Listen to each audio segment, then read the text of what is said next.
with the District of Columbia Public Schools.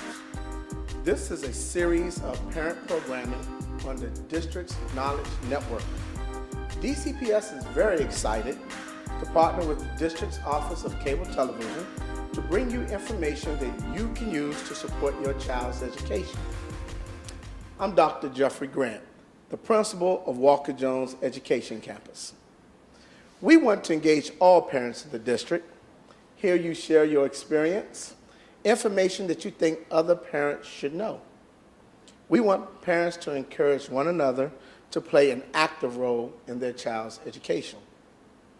This is what we want to accomplish through Parent Chat, where parents can come together and have a conversation and learn from one another. All right, impact. Impact is the District of Columbia Public Schools effectiveness assessment system for school-based staff. How is that? That's good. That was long. great. Yeah. Thank you. It helps define what excellence looks like in classrooms and schools, provides robust data that can improve our support system for teachers, and what we hope to accomplish ultimately, it ensures that there's an excellent teacher in every classroom in DCPS. Okay, tonight we're going to welcome Jason Cameras, Director of Human Capital Strategy for Teachers. Nice title. Yeah. All right. Before becoming the Director of Human Capital Strategy for Teachers, Jason was a math teacher at Susan Middle School for 8 years. Okay, and named National Teacher of the Year in 2005. He began his teaching career as a core member of Teach for America. Okay, let's welcome Jason Cameras. Good evening, everybody. It's great to be here with you. I'd like to just start off by giving you a thought experiment. So imagine that you pick up the Washington Post tomorrow morning, and there's a big headline that says the City Council passed 3 laws. And these actually aren't 3 laws that they can pass, but just stick with me for a second here. So the first law said that if you have school-aged children and you live in the District of Columbia, you have to stay in the District of Columbia. You can't move to Maryland, you can't move to Virginia. And the second law said if you have school-aged children and you live in the District of Columbia, you have to send them to a DC public school. You can't send them to a private school, can't send them to a charter school, you can't homeschool them. And then the third law said, we're going to randomly assign your kids to any school in DCPS and to any classroom in DCPS. My job is to make that not scary to you, so that every classroom in DCPS would be one that you'd be comfortable sending your children to. That every teacher that you meet, you would feel comfortable having your children be in that teacher's classroom. And the great thing is that we have so many extraordinary teachers already who are taking us towards that vision. And our goal is to make sure that every single classroom is absolutely outstanding.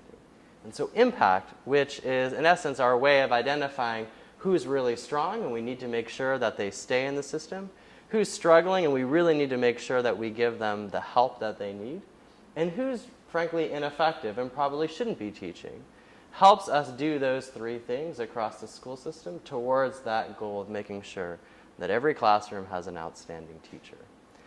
So how does it all work? I'm going to give you a very brief overview, and then I'm going to sort of open it up. I'd love to hear what you've heard about the system, what's good, what's not good, what's working, what's not working. And then I'd love to engage in a little bit of a discussion about what you think should the second version of the system look like. What changes would you want in this system?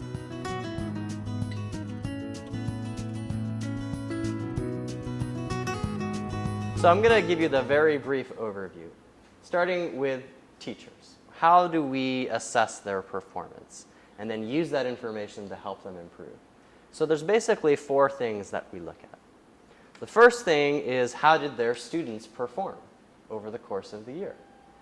And I know that may sound reasonable, but it's actually a pretty novel idea in public education to hold teachers accountable for the performance of their students. And we look at growth. How much did the students grow from the end of last year until the end of this year? So that's the first piece. The second piece is, what is your practice like? What does your actual teaching skill look like? And that we measure against the teaching and learning framework, which is our framework for what good teaching looks like. It covers everything from setting a clear objective for your students in their daily lessons to effective checking for understanding. That is, you want to make sure, do all of your kids actually understand the concept before you move to the next concept? To other matters, such as making sure that you differentiate your classroom appropriately for children of different skill levels and different learning styles, etc. So that's the second piece. And that we measure through classroom observations. So either your principal comes and does an observation to see what's going on in your classroom, and we also have a second part of this process, which is what we call the master educators. These are expert teachers in a specific subject area that come and observe teachers in their same subject area. So we have math master educators who come and observe the algebra teachers and the calculus teachers. And we have early childhood master educators who come and observe the early childhood classrooms. The third piece is what we call a commitment to the school community. Just to what extent are you a team player in your school? Do you collaborate with your colleagues? Do you help them out? Do you support your peers in their work? Are you an active player in the school initiatives? That's the third piece. And then last is the achievement of the whole school. So the first piece was the achievement of your students. The last piece, which is just a small part of the overall picture, is how well did the whole school do? And the idea here is we are all accountable as a team, as a part of a school, for the achievement of our children. We put all of those pieces together, and that gives us an overall picture of the performance of the teacher.